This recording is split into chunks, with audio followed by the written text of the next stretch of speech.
I'm delighted to be able now not only to be partially co-hosting this event with Carl Blythe and the Center for Open Education Resources and Language Learning, but also because I'll start off my presentation really with a confession. I entered into the teaching as the ultimate reluctant. I was not thrilled about taking over an intensive format for my course, and I call it my course because I have babied, I've grown our 506, 507 Russian sequence for 21 years now, and I didn't want to see that wonderful pace that we developed about how to get students from 0 to 0 plus. I didn't want to see that destroyed. And so I went at you seriously, very, very reluctantly. I realized immediately, as Professor Raj has explained, and we can't, I think in the 5 presentations you can hear one course, intensive is intensive for everyone. The curriculum is intensive. The methodology itself is intensive. The materials are intensively designed. The students will find it intensive. They will tire. They will rise to it, I promise. I'm using a future perfected form. They shall do this. They will rise to it. But for us too, it's intensive. And you'll see, I hope in my presentation today, and hopefully to bring out some questions from you all, there is a huge onus on us, the instructor, in keeping that, buoying that level of intensivity, the intensiveness that we go with, that we stay with throughout. So having entered into this whole process, as I said, very dubious, I became a believer in a matter of weeks. And I now stand before you as a full-blown convert, willing to go out into the masses and convert all of you. Everyone should do this. And I'm now speaking not simply from the anecdotal perspective of saying, oh, the students loved it, they all formed, and Adi is completely right, they form a camaraderie that I've never seen before. In 21 years of teaching at UT, I've never seen the kind of solidarity these students show, one for the other. I've never seen the kind of help they give each other. I've never seen the low level of anxiety in a classroom because there's so much collected in class, as I've seen with this group. I put that aside and say, that's cool, but that's not what I'm so chuffed about. I've never recorded the results from a group as I've gotten from this last group of intensive students. And I say that completely in terms of test scores, and for those of you who still believe that that's the way we should be measuring our students, I'll tell you now that traditional test scores are 30% of my entire grade for my course. That's it.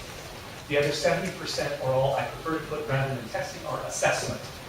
They're all based on portfolios. I'm going to talk a good chunk about that to you today, what I mean by portfolio assessment.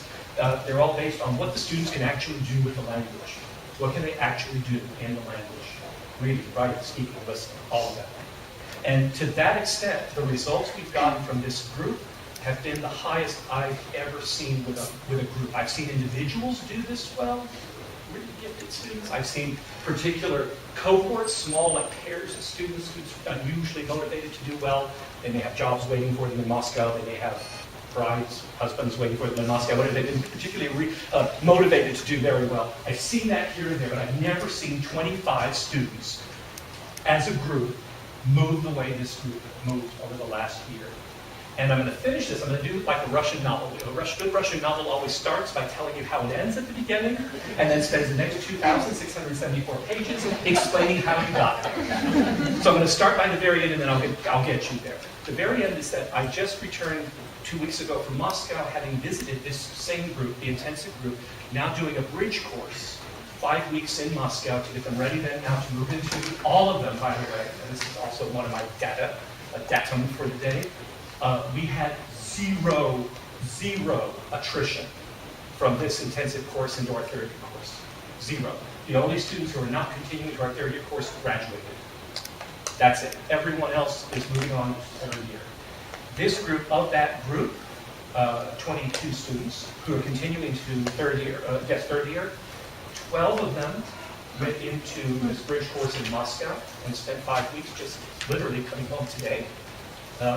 Placed into their program at Moscow International University at the highest level the university has seen of any U.S. group in 21 years.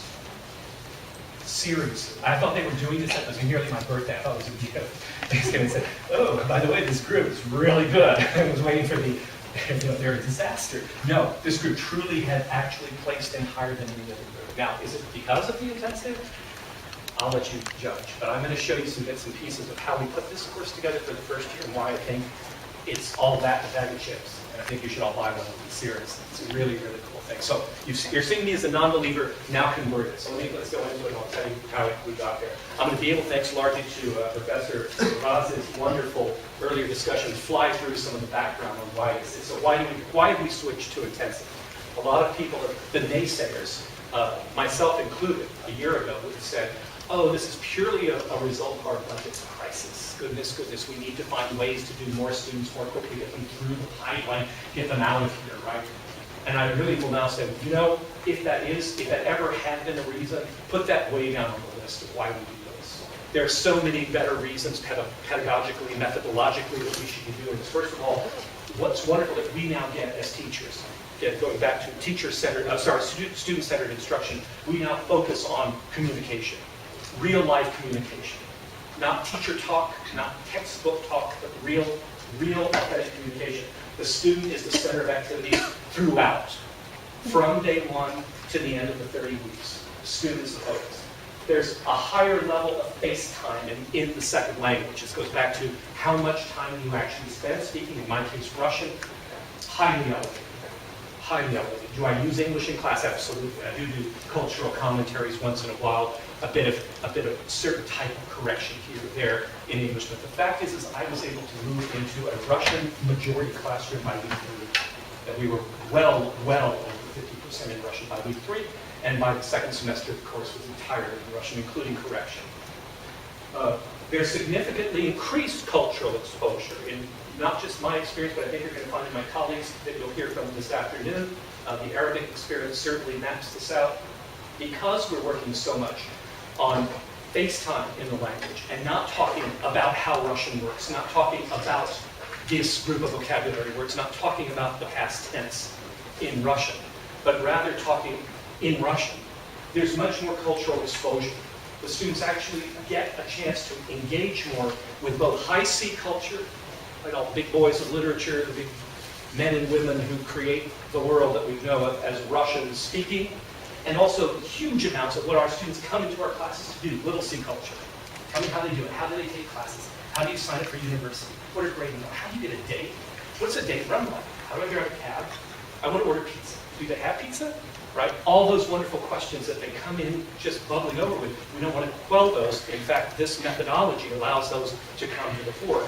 And finally, and this could not be more emphasized, the whole affective factor, because the students have all bought into this early on, that we're going to do this, it's going to be intensive, you're going to work hard, we're going to work hard, okay, I'm going to put in a lot, so you give me a lot back.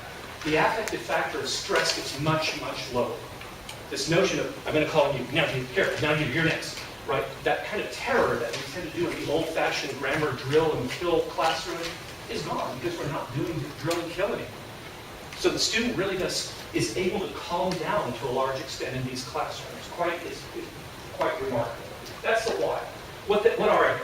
They're intensive in that there's intensive content-based, content-driven instruction in the class with high is an understatement, with extremely high student interaction. The student is always, exactly again as Professor Ross said, she is always the focus of, you just heard something, now what did you just hear?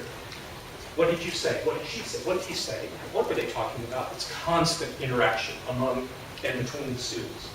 It's heavily media-based, these classes.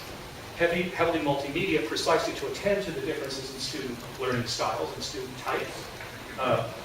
We use more conventional media, so linear video for the old folks who, like myself, still use video tape once in a while, digital media, as well as huge amounts of internet-based material, both for the instruction, for presentation, and for repetition. So we get that again out of the class. We take that home. And highly integrated instruction. The notion from day one that the students are aware that this class should not be the end point. Now, a little bit of what I call it, marketing here, I suppose. I think one of the reasons these courses immediately appeal to a number of our students is precisely because of the economy. You tell a student, you can fulfill the College of Liberal Arts language requirement, 2 years, in one quick down and dirty year, and you're done. That's very appealing. It's very appealing, right? So we've got this wonderful kind of hook to say, well, we're going to fulfill your language requirement, and we quietly say, by the way, we're going to get you to the same level of proficiency that you would have gotten if you'd taken our full 2-year track. And I'm not going to tell you this out loud, but I'm going to sneak it in. You're going to want more. We're going to leave you wanting more from this course.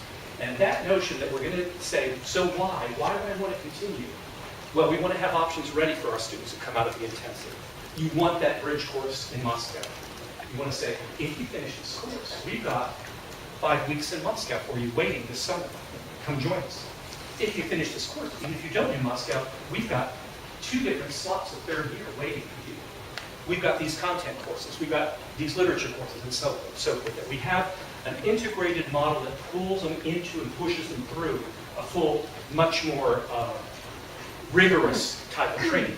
Now, think in practical terms, for those of you out here who are language program coordinators, instructors, who have to think about curriculum design and curricula generally, think about what this now means for what nationally we've been talking about as raising the proficiency bar. Since the last, it's actually started under the last Bush administration, really since about 2006. We've been talking a lot about trying to get our students from good to great.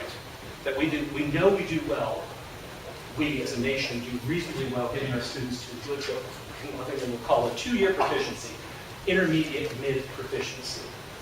And we don't do so well at getting our students too far beyond that. Students who really have an advanced, or as they say in Russian, God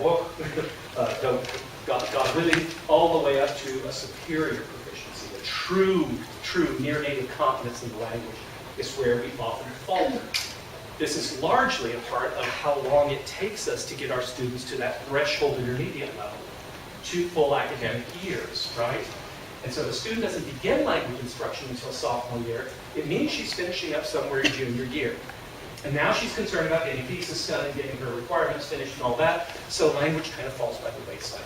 If we can start using this model, pulling in students early on, bringing in students from our high school courses into our intensive language courses as freshmen, first-year students, and getting them to threshold level after year 1, we've got 3 years, or in some cases 6, 3 years or more to take our students on a normal 4-year, 5-year, 6-year program at UT to get them truly to advanced and possibly even higher.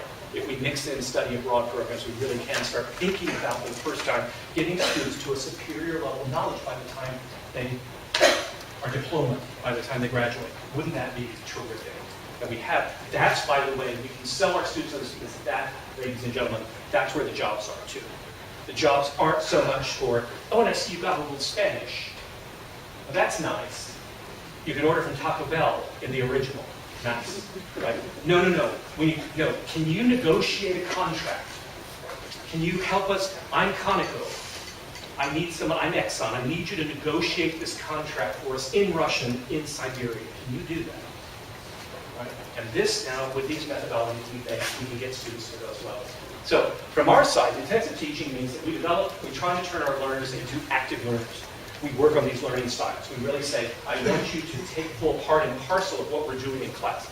I'm not going to lecture you. I'm not going to stand here and go, my favorite, think back to those old wonderful things from like, oh goodness, what is the Dead Poets Society, right? There's a wonderful clip there of the Latin class.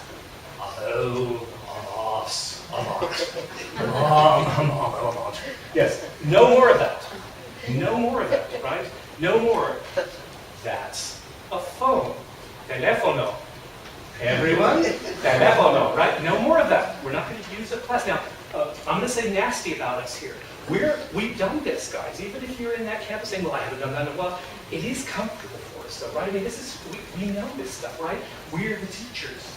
The students are the zeros. They're the ones who don't know this. So we can go up there and we can profess. It's what our job says. We are professors, right? So we profess. We can talk about the language. This method says, no. That's precisely the stuff we can send them home to do. Let them do all of that stuff at home on their own. It does mean, now how do we fill in the class? Well, with a lot more content. We make authentic materials, real life materials, not the fake stuff, not what we lovingly call a first-year text. No. We start from day one with the real thing, real materials, realia, bits and pieces of culture brought into the classroom. They become part of our classroom. So they do these questions about, is there ever culture in your class? With God, yes. It's saturated with the reality of the class and of the country. We try to simulate as much as we can real-life environments to facilitate the acquisition of both linguistic and especially the non-linguistic things. You want to show them how far do, for example, in our case, Russians stand apart from each other when they speak. Right? This is a really interesting thing. The first time you get a group of Russian students and American students together is to watch the little dance around the room. The Russians want to get very close to you, they'll look right into your face. The Americans keep backing off, right? So you have the Russians coming at you, you have the Americans backing off. It's like they're waltzing. But you want to say, get used to this. How do Russians shake hands? How do Russians introduce themselves? How do they speak to each other? How do they dress? What does a classroom look like in Moscow? What are you going to see when you get there, right? All of that. We minimize, this is probably the most important at the bottom, minimize the overt instruction of grammar and vocabulary. Minimize that. The part that we spend in class on that should be next to nothing. Should be only to answer questions of difficulties of unusual bits and pieces. The basic instruction of grammar, vocab should be put outside. Heavy use of web. Heavy use of the web. All of our students spend more time on this than we care to admit to. I say we co-opt some of that. What's the latest? Chronicle of Higher Education reported between 18 and 22 hours a week our students spend on social networks. I say we take some of that back. We take back the night, and we have them be looking at our websites, of our materials instead during that time. Use internet resources to facilitate that contact. Have the students learn how to do what they do now on Facebook, Amazon.com, on all of these things in our country's websites. Encourage direct interaction of our students within virtual communities that we create. In other words, create micro-communities for our own students. Blog sites of groups of our students. A group of who's interested in music, have a blog. Talk about it in Russian on what you normally do, right? Chat with each other, get on your phone, but do it in Russian. Right? And use multiple modalities. This goes back to our learners again. Use text, use audio, use video, use interactive modalities, all of these in real time. As the class is going, you're constantly swapping out what you do. Now again, are you tired yet? I was. First, drop 10 pounds in semester one. You start teaching this class and you simply are in constant motion. What does this look like? The web-based practice begins with, in our case, for the Russian class, it's this past year we used a Blackboard site for the class, 6 Русский язык интенсивно. What that website did was provide them with the portal that had all the materials that they would need for the work that I was asking them to take out of the classroom. So besides their textbook, right, they have a basic text for which we say all the grammar stuff, all of that, get it out. That you're responsible for tomorrow to cover 2 cases and a tense. Read about it, think about it, do the homework, go. But when we come to class tomorrow, we're going to be using those 2 cases and that new tense that you've learned. So on the website are all the materials that they're going to need. Where I come in and starting to draw huge amounts of additional materials, the students, because precisely to the fact that they are so different one from the other, some really wanting more. I need more than what the textbook gave me. I need to hear it, I need to see it, I need to smell it, touch it, feel it, whatever. We put all this up on the web too. Now this required me to go out and I go to and talk about ephemeral. Websites, as you know, don't stick around long, so I'm constantly checking to make sure these are live links. They aren't always. I'm constantly replacing, replenishing, renewing, adding on because they change day to day, month to month. So you got to keep checking. But things like vocabulary, pronunciation, go to these websites, whole series of them. Useful phrases from Omniglot. Practice cursive letters. These are YouTube videos literally showing the student how to make cursive letters in Russian. Normally I did that in class, right? Stand in front of the board and show literally how do you make the letter in Russian? How do you make the letter in Russian? I don't do any of that. But I gave as much material out to students. This is just available to them. And what I found interesting, because of course on Blackboard we can monitor, we can scope out, check off, see which students are using it, how much they're using it. It's quite remarkable that even students who clearly from their homework are not having problems with some of these questions, like how to write cursive, they're doing just great. Go to the site anyway, and we'll see out of curiosity.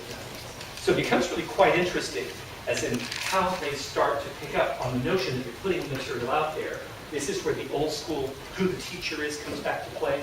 The teacher is supposed to be the font of all knowledge and wisdom and all of that. But we still, in a way, are playing that to the student. Because when you put it out there and say, well, if you want to look at this, take a look at it. They tend to look at it. They really do. Now here, it was about this point in the class, you can say these are all still early materials. This was about the point that I thought, again, I went into this very reluctantly, but I too thought, I'm already doing this. I've been doing this stuff for years. I mean, all this stuff that they're telling us is intensive instruction, I already do this in my regular class. I was stunned at how much of what I thought I was doing in this intensive methodology, in this intensive curriculum, actually was that. In other words, I thought I was spending a lot of time talking, bringing in reality. But then I realized how much English I was using. Then I realized I wasn't actually letting the student preview the text or the object outside of class before coming in. How much more I could get out of the student if the student had the night before read a little blurb in Russian about what the Bolshoi Ballet was, and then in class the next day I talked about it in Russian. Just remarkable. So even things that I thought I was doing right, I found now I was able to do both differently and quantitatively better. More practice. I'm just going to give you some examples here. Russian Sesame Street. We're doing the alphabet. The Russian Cyrillic alphabet, which many people see as, oh God, like the Hebrew alphabet, it's just so hard, I'll never learn Russian. We spent 15 minutes the first day of class, and it's done. And after that, it's up to you and the web and everything else to make sure you've mastered it, both in print and in handwriting, because unlike the United States, where most of our students now no longer know how to make cursive letters, Amy, where are you? Who no longer can write in cursive letters. Russian students still do. The majority of their writing out, even though those who use the web and type all the time, they still do write things out. So they need to have that practice. The alphabet song, just for the hell of it, there it is. Because why not? If you now know the alphabet, why not sing it? So a few bunch of other sillinesses like that. So these kind of, as I call them, sillinesses are really reasons for the student to go out to the web and look at these bits and pieces. I have an ulterior motive, but it's not silly that I want them to know the alphabet song. I don't really care whether they do the alphabet song. That's communicatively not that important. But I've gotten them onto a Russian website for children. And usually what happens is the next day the students come back and they also get the alphabet thing. And I noticed that there was also these great little cartoons or these songs or whatever. And this is exactly what we wanted. You get this spiral effect as they start with that kernel bit of website information that you say is out there. Go to this site, ladies and gentlemen, and you can learn the alphabet song in Russian. And then they get there and say, well, I don't really care about the alphabet song, but there are these great cartoons, right? And they start to broaden out their exposure, their what they like to learn. As I said, more than about 70% of my course is actually graded on an assessment rather than a traditional, here's a test, get the answers right or wrong. But rather a set of grading rubrics that are attached to materials that the students themselves collect, work on, build on during the course of the semester. They truly build physical portfolios that include everything from written work that they're doing outside the homework. Some of them submit flash drives, some of them submit CDs, some of them submit web URLs that I then go and look at their work. Anything they get onto to look at, to, in a sense, build the language based on their own interests, their own desires, their own kind of exploration of the language. We want more and more of them to get out and not use the curriculum that a group of textbook writers decided was the only way you can learn Russian. That we're going to start you with in the university, go from there in the city, on the street, in the cafe, right? I mean, that may work. And we progress through the textbook. For the students, but for the student, for example, the musicians in the class who never really get at rehearsal, right? In the jazz club. Those aren't our usual units in the textbook, but they can go visit those units on the web in Russian, and they're live, and the language is terrific. It's great. I couldn't script these dialogues that we come back with. So, portfolio assessment. It's student-centered. The students do what they see as important. It's interest-based, so shipping. I'm thinking about the portfolios truly that I evaluated just a few months ago. Everything from dog lovers, so it's all about dog shows in Russian, seriously. Shipping, how to do rigging. I learned vocab I didn't know in Russian after 36 years of things like how to say jib, and I didn't know jib in Russian, right? All these things of how to whack your mast or whatever the word is. What is it? I don't remember what it's called. Anyway, stuff about shipping and stuff. It's incredible what the students will come up with. So it's interface, and it's self-leveling. That is, the students will go into it, they already have a base of knowledge, right? They have prior text, as we say, about their subject. So let's say, for example, I'm a dog lover. I kind of knowing things about show dogs, about names of breeds and so forth. So now I can kind of go into the Russian and I identify, oh, I know, they must be talking about this breed, and they quickly learn the word for breed. They come in with this word, which normally doesn't come up in a first-year textbook. So they self-level as they go through these materials. What do these look like? Same thing, I build these for the Blackboard. I have a blast doing these, by the way. Based on a little short questionnaire that I give them at the beginning of the intensive class, I get a sense of what their interests are out there, and I build these activities starting early on. So there is some here, I hope these are somewhat legible to you. I'll read some of them off to you. These are early on, so you can see activities 4, 5, 6, and 7. They're all in Russian. So again, Russian, we use Russian to give the name, although the task itself is in English. So for example, the Russian calendar that says, you go to this Russian, and they're all .ru, so they're all going to authentic Russian pages. On the left side of the home page of the Russian calendar, you see some of the months. You'll also see what are the holidays in Russia. Compare those to holidays in the US. What's the same, what's different? What we encourage in these early days, students write up these portfolio activities using, quote, as much Russian as you can, right? So the portfolio activity will start off heavily in English, so they might write up. I noticed that Russians don't have a holiday for Columbus Day, which didn't surprise me because they don't have a Columbus, right? I'm serious, this is a quote, right? But they do have a holiday in October for some day of independence, I think. I looked it up on Google Translator, right? And it says this word, nezavisimust, a big chunky word, independence, literally independence, nezavisimust. It says something about independence, but I'm not sure I understand it. Question mark. More on this later, I hope.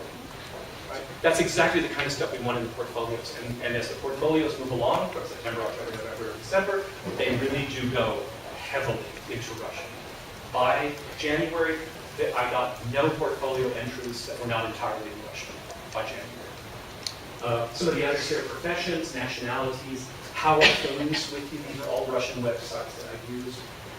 Later in the semester, this is now getting toward late September, how to dress a Russian envelope, what culture is different about it. These, by the way, are all Russian websites. I love the fact that there's a website in Russia about how to address a Russian envelope. You'll get the joke.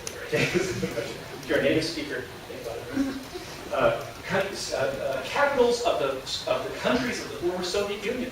It's a full website that still will take you back and remind you of what the 15 republics of the Soviet Union were, what their capitals were, and how they've changed since then. This is great, by the way, if you're dealing with trying to use the standards in your classroom and comparisons and all. It's really terrific. The differences were the wonderful one. Portfolio activity number 11. Last year, around late September, the president Medvedev in Russia decided to change the name of a historical name for nearly 200 years of the Russian local police from militia, it's always been a militia, to politia, to make it seem more European. You gotta love this. And it's a little YouTube video of Medvedev giving his rationale, which I'm not kidding, really is. We need to start being more European, or they're just never going to understand us. And so we're going to start by changing. I love this. So we're going to start by changing the name of our police. How much better for Europe to understand us than if now they understand when you see the police as you yell, police, and you find the police. So our students love this. I get so many hits on that one. A few last ones I'll finish. Moscow restaurants, dog versus cat, because I did have a dog lover in the class.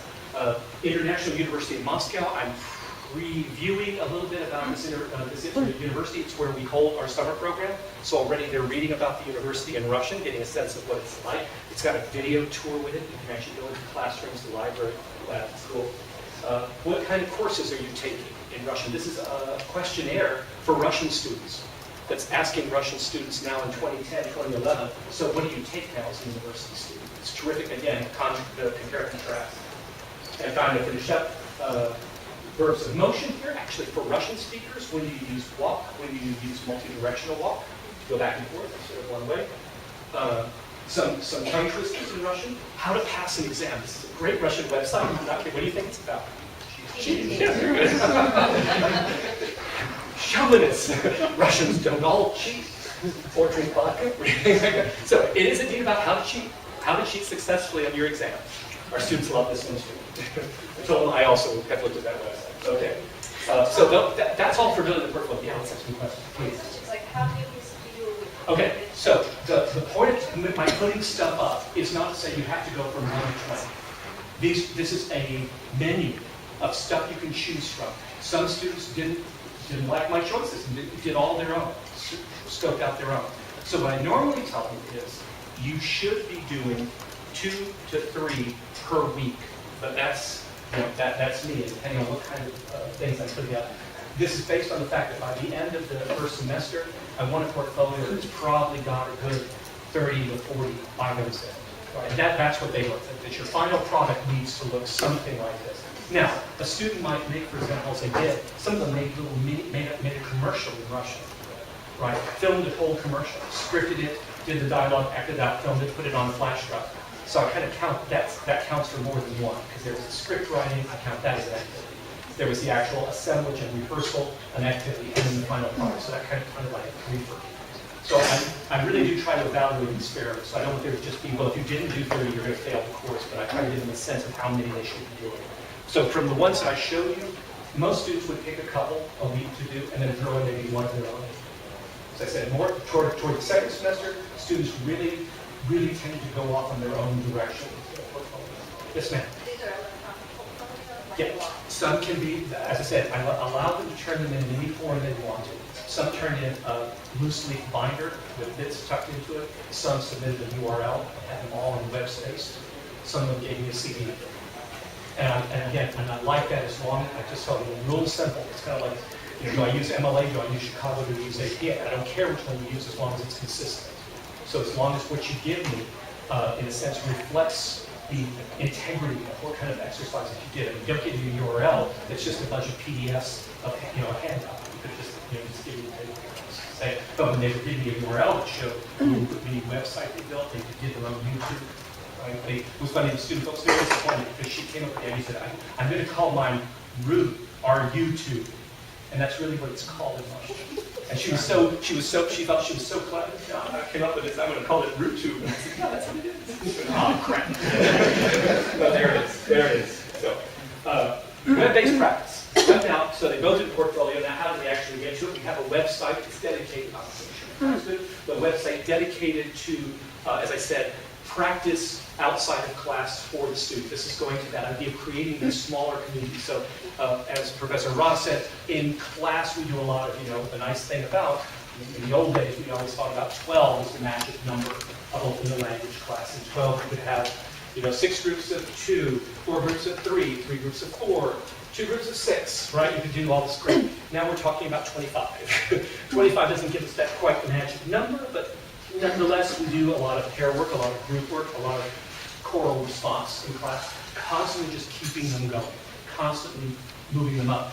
Outside of class, we like to try to keep that mood, that height, the high, if you will, of the classroom experience going. So on our classroom website, this is different from the Blackboard one. This is a Facebook site that I set up just for first-year students, so it's a closed site, just for them. They have individual, within Facebook, you can have these little groups, and they have group communities within our class. So it can be whole class talking to itself. It can be a small group of students. For example, a group of students who decided to go see a Russian film. 6 students went, and they created a little mini community to talk about the film on their site. The group of students who were interested in animal husbandry, it's from dog lovers, cat lovers, horse lovers, they formed a little group. The rockers, I had a bunch of music enthusiasts, they formed a little music group. So I had about a dozen or so mini groups within the website. And they would produce this kind of dive. This is from, I used to have a tag, I think this is from around about, I'm saying this must be toward the end of the semester. Yeah, I'm thinking this must be, you're right, stated, it's April 22nd, April 21st, 22nd to 24th. So late in the term, this is kind of nice to see, because again, this is one of my no longer just anecdotal bits of evidence. This is the kind of script they're producing, as it were, spontaneously in the language. Now, if we're looking for a marker of intermediate speech in Russian, or in any language, I should say, based on actual moving from novice to intermediate, is the movement from memorized utterances to spontaneous utterances of sentential length, sentence length, spontaneous utterances. We're there. We're there. I know that by just simply reading through this, I can already get a sense of where my students are in terms of the writing. Are there mistakes there? Oh gosh, yes. Of course there are. There are grammatical mistakes, there are lexical mistakes. Is it comprehensible? Oh yes. Oh yes, I always, of course, give it the acid test of making sure a native speaker looks at it and say, where did you find things? I love the difference between a simple spelling error, a typo, or a misuse of a verbal aspect or something like that, as opposed to a mistake that truly does impede comprehension. And what's always struck me as remarkable, and I've got to know a couple of Russian native speakers here, if you looked at this, there are very, very few, if any, errors in this text that the students produce that truly impede comprehension and make you go, I have no idea where the student's going with this. But rather you can say, oh, I'm following, I've got it, I see what he's trying to say, I see what she's trying to say. Right? So these little blog sites, as I say, dozens of them. My involvement in them is very kind of off to the side. Because I'm a member of all of the groups, I get to follow them. I try not to chime in on the discussion unless they ask for my opinion. I do come back to them. We have regular sessions, or not sessions, I should say, but when they get their portfolios, I can turn it into me 4 times during the twice each 6-week period. So I get them 4 times in the semester.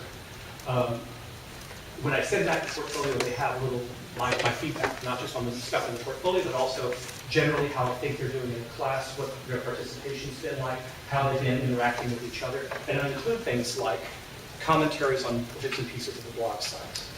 You say, you want to go back to your site, and you may notice that you often use the past tense to narrate events. Russians tend to use the present. Something that simple, that basic. And I'll write out a sentence, rewrite a sentence that I saw there. So it's actually very easy to do, because I can just cut and paste directly from the website. Please, yeah. How much time do you spend personally on a daily basis looking at these? I was hoping you would. I think I'm going to be doing better at it now. The first year I spent way too much. I overdid it because I really was, as I said, I came in so negative about doing this course that as it began to just produce these amazing results from the first couple of weeks, the students just could do so much that I kind of got into it. So I probably put in too much time. Between checking the blog sites and creating the sites for the portfolios,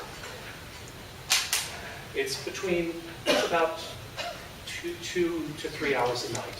But I also do this, and I have to say that I said to them, you have to put your post by Sunday at 5 p.m. Yes. I don't touch it until Sunday at 5 p.m. And then you go through look it, yes. through it, Yes. and Make make comments. comments.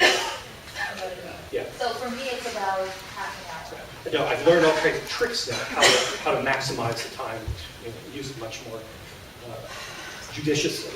But as I said, I think part of me also was I was really curious about the process here, so I spent longer than I probably should have.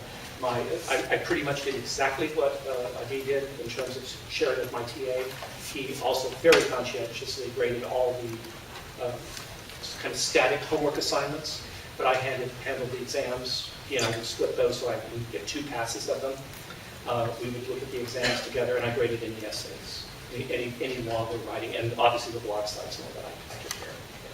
Yes, Matt, please. I just wanted to know, how do you evaluate both the portfolios, and then how does work like this, how do you evaluate or grade when they do online? This one was less for this was less for assessment. Portfolios were assessed, and I have a set of grading rubrics I give them. I probably should put those up on these materials for the, we obviously put all the materials that we showed you here today will be on our website next week, and I'll put those grading rubrics up. I really do, because I don't want there to be this kind of, oh, well, it's just kind of, do I think was it fun? Did I enjoy reading it? It can't be that, right? The students need to feel like there's set criteria by which you're grading. So I do grade for accuracy. I do give them a certain number of points for accuracy. I give a certain number of points for amount of content, how much did you produce in that segment. I give a certain amount of points, I can't remember how I've broken it all down, but for, in the sense of originality of site. How did you come to find that site? So it's a rubric of how I grade through each of the portfolio assignments that they do. Or if it's a thing that, like the woman who did, well, it's a team of them, it's 3 of them altogether, who did this commercial that was terrific in Russian. Originality, you get huge points for coming up with the idea, things like that. So yeah, that I break down. This kind of work is more like this is what we would have called the old language lab. This is practice. They're all required to go a certain number of times per week. So in other words, I will look to see how many entries people make. I won't again grade this one. I don't grade for accuracy. This to me is all about practice. Practice, practice, practice. Use your Russian. And the idea was that in my class at least, that I wanted to see them interacting with each other. Yes. Not just posting, for me they had to do two Right, they respond to each other, right? But they got more points if they actually interacted with Right. each other. If a conversation started flowing. Well, this is all very much part and parcel of this community building, again, that through these smaller groups in conversation like this, these students became really almost creepily close. They were very, very close to each other. I mean, they knew things about me. Literally, if you said, does anyone know where Easto is? Oh yeah, he's got an interview today, and it's going to probably be until 6 o'clock, and I don't think he's going to get home. We're worried about getting dinner, so some of us made a dinner earlier. We'll make sure we have it. Oh my God. They really know each other. They care about each other. So how do we get it? I want to spend just a couple minutes. So getting from novice low at 0 to intermediate mid to intermediate high. Get the same results. None of the students, 25 students who finished the course, all of them tested at least in their oral proficiency interviews at intermediate mid. About just shy of a third of them tested intermediate high. And here's, I know most of you don't do Russian, but I wanted you to just get a sense, you can all at least get a feel for what we lovingly call in actual terms or FSI terms, fluency, the sense of the way, the willingness, the ability just to create language, to speak, and how they will be self-correcting, how they'll laugh at their own mistakes and say, oh, I just said that wrong, didn't I? And then correct. And so I want you to just get a sense to hear a little bit of this. Make sure there's lots here.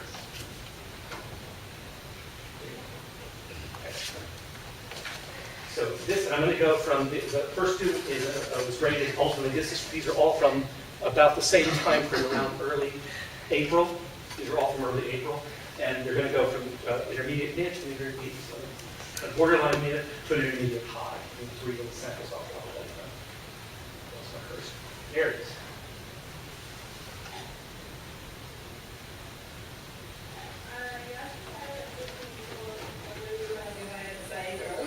Она написана русского и о мужчине Алексей Иванович, который играет в азартные игры на Амазоне. One of the tasks they have in second semester is each student goes to the kniga.ru, Amazon.com, but in Russian website to pick a book, an object of his or her choosing. Right? What do I want to read? I mean, I got all kinds of things from classics, as this woman picked, a Russian classic, a Dostoevsky novel, to Twilight in Russian, and everything in between. A book again on, yes, you guessed it, dog raising, dog showing in Russian, all kinds of things. They pick their own, and through the course of the second semester, they're reading on their own, reporting back in Russian, paragraph in Russian, on what they've read each week for their portfolios. Yes, ma'am. Just a very quick question. I noticed she's looking at notes. Yes. Do you have anything, what's your guideline? on They're those allowed to notes? bring, usually I say 4x6 index card. They fold up a piece of paper, and they have they can do bullet points. They can't write out full sentences. They can put in keywords that they know. And I'm not going to remember that word for, in this case, it was the book she's reading is The Gambler. And so I'm not going to remember that word for high stakes gambling.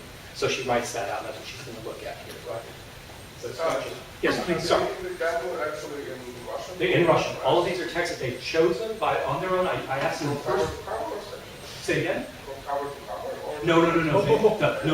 They're asked to read basically what you can read. I don't want to do some reading, a woman reading, say, Twilight, who knows the story perfectly well in English, will probably get through more of it, whether she understands it or not in Russian, because she knows the story in English. someone reading something like The Gambler. That's not very common to see. No. So she's getting through, maybe a couple of chapters, whereas the other woman might get through 8 or 9, right? They report how many times per And then they report each week. They have to put in one paragraph that's entirely in Russian that more or less says, this is what I've read, and then one more paragraph that usually is kind of a mix of Russian and English about difficulties that they have in that section. So they'll say things like, there were a lot of, and then they do half Russian, kind of Rushlish mix of Russian and English. There were a lot of 19th century old words. I love that. Because they were 19th century, they were all old words, even if they weren't old back then. Yeah. We need 2 more seconds for this. Oops, Moja kniha Czarna jest zagadniona. Jest Paweł był pisatelem, żurnalist w wersji, który jest był ważny polityk, w polsku wanu 1920.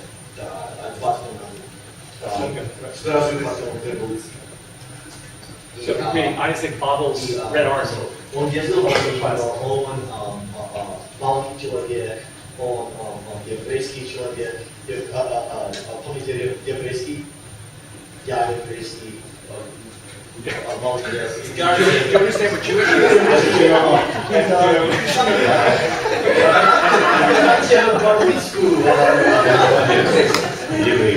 Yeah, the joy here of finding out something he wanted all the Jews in the class.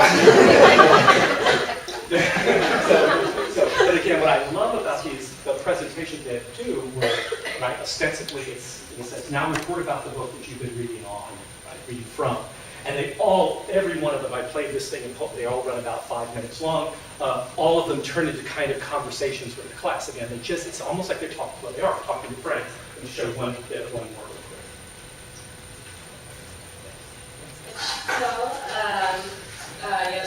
Я тоже читала пьесу Чехова, но я только прочитала пьесу первую.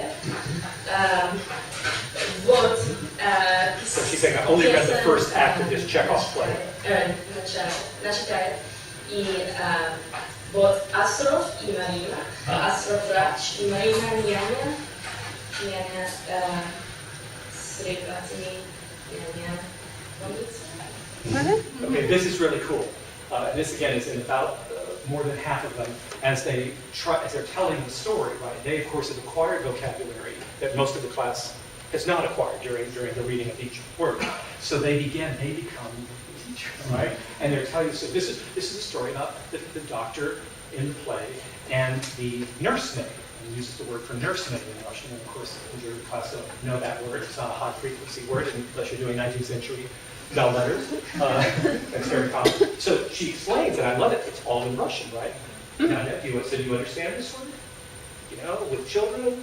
And so people start going, you mean mother? No, it's not a mother, right? It's the one who takes care of the children. Oh, like a mother? No, it's not a mother. It's, right? And so you see her really now understanding what it is to stay in the language, right? Stay in the language to try to explain her way through it. So, last one, I don't want to get some more questions, so let me get back to the last bit, 2 minutes on this. So, integrative intensive instruction. That is that we have to include what we do here with the notion that, yes, we want to get our students in the immersion environment. We want them to see, to taste, to feel, to experience what it's like to be over there, to be in France, to be in Italy, to be in Russia, to be in Israel, to be out and really say people in these home countries use these languages, really. So, one, of course, it facilitates higher proficiency and confidence through long-term commitment by saying, if you finish this year, how about going to Moscow this summer? It encourages them to think, there's a goal.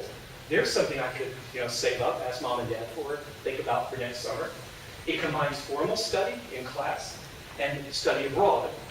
It's not formal, but it does have that holistic experience of being there, the immersion experience, to encourage global confidence. This is a feature of language instruction we just can't do with great facility in our own classes. How to make them really understand what it's like to be in Berlin, what it's like to be in Moscow, to be there.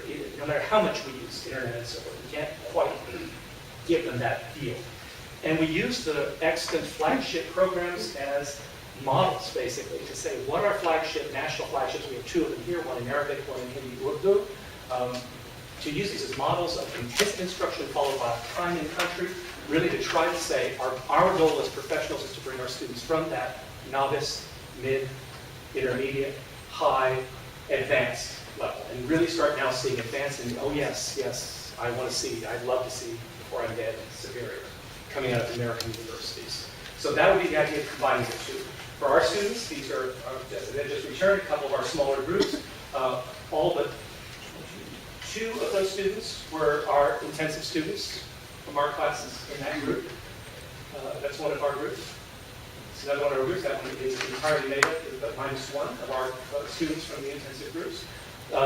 All of these students, there were two more. I just brought a couple of pictures up here. They taking courses entirely in Russian, both on language, culture, and a course that's kind of called, in Russian, it's a pun called Yashagaya for Moscow. I hype around Moscow. They learn how to get around Moscow in Russian. So they walk with a faculty member who takes them, for example, to the metro. And they go through the entire process of what it is to be in using the metro in Russian live. They go to a cafe and learn how they're observed ordering food from a menu, performing all the asking for the bill, putting down, adding up, getting a tip, all of that kind of stuff in Russian. They go to a museum, get the ticket to go in, get the guide, go through, see what it is you want to see, all of those kind of things in Russian, so they learn all of that. That's the package. As I said, what's amazed me is to see where these students wound up, and the fact that I'm going to have the delight in September. I really thought this was going to be it. I would do this one time, not like it, never do the intensive class again. I'm now doing it again this fall. We have a second section. Nick Gossett up there is going to be teaching a second section of our intensive Russians. We're doing 2 sections intensive and 2 sections old school track. Slowly, I know that within another year, we're going to probably, almost certainly within 2, phase out completely the old track and go exclusively to the intensive track if we continue to get the kinds of results. So with that, questions, assaults, comments? Yes, please. Yes, hi. Just 2 quick questions about your Please. book reading project. Yes. I really liked. Was that beginner level, first year? The class? The class, yeah. The class is 0, all of them Okay. is first and second year in 1 year. All of our intensive courses do that chunk.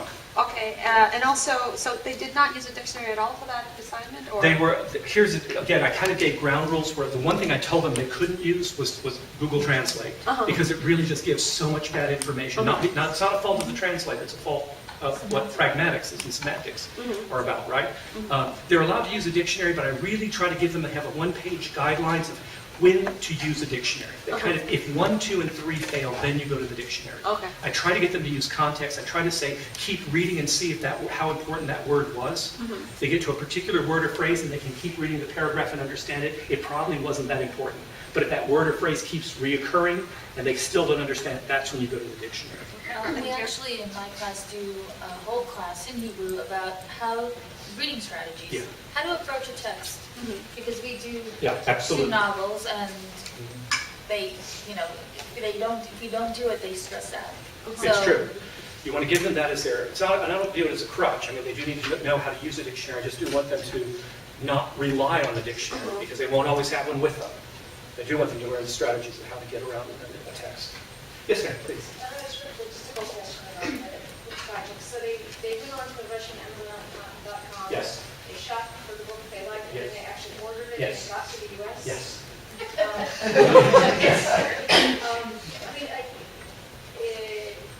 Like what time in the semester did you start the project? Did they make their order? And what time did they actually get their book? Just after, I told them this was coming just after, because I told them if you wanted to do this, would be a great thing to start over Christmas, over the winter break.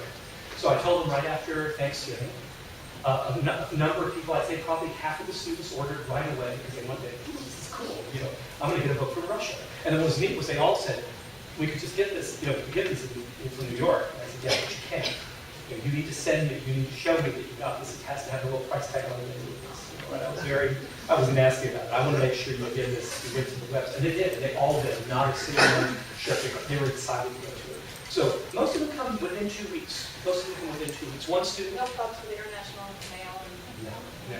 They come, actually, It would have been another story probably, maybe about 10, 15 years ago. Now it would have been thought we could, well, we couldn't. Now, the hardest thing actually was a couple of my students didn't have credit cards. That was 2 students didn't have credit cards. And to make sure you call the credit card company because I'm going to It depends on the website. For example, once we ordered from book.ru, if you order from that site, that one's secure. It's a secure website, and the banks all accept it with no problem. A couple of students, one student in particular wanted to read, he was an actor. He works, a student in the Winedale Project, and wanted to get the Pasternak translation of Shakespeare's Hamlet into Russian. And so he ordered from a different bookstore. I gave him the name of it. That one, because it was a non-secure website, they did contact him. It was no problem. He just say, yes, I am ordering this book. And that one took about almost a month. That took 4 weeks to get in. Yeah, but he did have it by the beginning of the next, because he ordered it in November. He had it by the time the semester started again in January. Tom, I'm sorry, Yes, give a please. suggestion about the books. I mean, how do they choose since they're just beginners, no? What I tell them, I mean, the key here, and this kind of does go a bit to both the learning styles and what you want the intensive course to be about, which is the idea. This is an old Luga Rivers notion from the 80s. Luga used to say, she used to get really ticked off when we used to talk about motivation in the classroom, and she would get that. They all say, boys, say, we cannot motivate. We do not motivate. Students motivate, right? And she used to say that motivation wells from within. We cannot impose it from without. That was her famous quote. So, to get that, to say, use what they have from within. What do you care? What are you passionate about? And it was so sweet to see the one student she blushed. She said, I really want to read Twilight. Because everyone's going, I'm going to read Dostoevsky, I'm going to read Chekhov, I'm reading Gogol. I want to read Twilight. And I said, great, because that's what she cared about. She was into the vampire story. Why not? Why not? Interesting, she was one of my weakest students. She was in that really low group that struggled to get to the mid. And that by reading that book, she was so enthusiastic. She got much further through it because she knew the story. She kind of picked it up quickly. Wanted to know all the words for vampirism were in Russian. I don't want to go there. But that's it. So I do talk to them a little bit about, I'm not going to say, well, you should be reading Dostoevsky, you should be reading Tolstoy. Yeah, not in position, but maybe just if they Generally. Well, I take them to the website, and I project the website to show them how to use the website, right? We click through all the bits and pieces of and I order a book live in class. I say, I'm going to order this book and show them how to go through to say, I'm going to go to nonfiction, I'm going to look in this section, I want a book on the Chechen Wars, I know this author, here's the books, I want this one, here's how to order, here's my credit card, boom, it's gone. There it is, to show how easy it is to walk through it. I didn't mention, and thank you for reminding me actually, one of the incredibly important quotients of this course, which is also on the web, and we've now refined it through working with LATE, our liberal arts instructional technology center here on campus. We have an online tutorial of how to go from making your computer read Cyrillic and write Cyrillic to how to do those. It's called Ready, Set, Go. So the get ready is how to make your computer become Russian. Get set, how do you do in Russian what you do now in English? So surf the web, how do you do Facebook in Russian, how do you do Amazon, how do you do all those things you know? And then Go, which is how you do stuff you don't know how to do in Russian. How do you research a thesis topic? Let's say you're interested in writing about the Chechen Wars. How do you do that? How do you do a Google search in Russian and go to Russian websites? So we do that. They work through that. Again, that's self-tutorial. They do all of that in late September into early October. So they already now feel pretty comfortable with Russian websites by the time we get to Thanksgiving. Yeah. Thanks. Yeah, there. I have 2 questions actually. The first question is a small question, a more micro question. The second question is a bigger question. So the first question, Facebook. Yes. Why did you use Facebook? Why didn't you use a discussion module within our course management system? And I'm asking because I can totally see it in a small environment like your class, where you don't teach in a multi-section way, where you are responsible of the class and you know all the students already face to face. I was thinking about it in our program, like program-wide, but I'm not willing to go that route because I have about 400 students every given semester, and between 15 and 20 AIs who have to basically be on Facebook. No, you basically answered your own question, is that if I were dealing with that scale, I would probably use the Blackboard No, again. no, but I was doing for class Yeah. anyway. Well, indeed, what I was going to say was, I was about to say, and I still would say, what the students find reassuring about Facebook is the familiarity with it, even though it turns into all Russian. By the time we go into second semester, the Facebook site is now the Russian Facebook site that they're on. So there's The always thought a sense of, is super attractive to me. that's it. You know, I'm myself a very active Facebook. Yes, I Not yet 22 hours per week, but close to it. But I find it easy to go to the root in the large context. Yeah. So let me come on now to my other question. I mean, this is a wonderful example that you gave with super impressive outcomes. And the question that I have in the back of my head is like, how much is the factor this very innovative learning environment, and how much is the factor a super engaged teacher with many, many years of experience? And my next question is now, would you anticipate very similar or the same outcomes if you have like a second-year graduate student who's with... We're going to find out. Yes, with... No. When you describe two effects. I don't know if the other one has a name for it. The first is the Hawthorne effect, which we're feeling, without question. I think these students know that they're special. We put them in a special class, first time ever, trying that curriculum. So I think we are getting a little bit of bounce back from that. What I'm loving about that, though, and this is true of most Hawthorne effects in experimentation, is that the group that finishes an experiment who've done better because of the Hawthorne effect will tell participants of the next group how well they did. Yeah, they will. That would be very great if you could facilitate actually this. If you would have like the opportunity to bring like drama. It's done. It's already done. It's done. And that's one of the reasons I'm using Facebook. Yes. The old school is going to be telling the new school, don't let this happen to you. Or here's what I suggest. Or here's what I did. Yeah. Here's how I cheated. Here's how I cheated. And got away with it. That's right. The second one is, again, is age-old, right? I mean, there is this kind of sense that, of course, a lot of it depends on the instructor. Always will, always does. And yet, I think if you get an instructor who's dedicated to trying out this method, there was a Hawthorne effect on me. There was this kind of, which is why I spent so much time with, that I shouldn't have been probably, looking at things that students were doing, because I was interested in how they were going to do it. I'm counting on it, at least for these initial years, until we get this really so it becomes the norm at the University of Texas, that a lot of us those of us who choose to do this, are doing this because, wow, I want to see what this does. I've got to try this out and see what it's like. I think enough of us have that sense of adventure still in us, even us old folks, that, that I went into it eyes wide shut, came out of it, converted. Yeah, so I'm counting on that too. I wouldn't have asked one of my graduate students to do it unless she had said, I really, really want to do this. Seriously, I wouldn't say, you have to teach this section.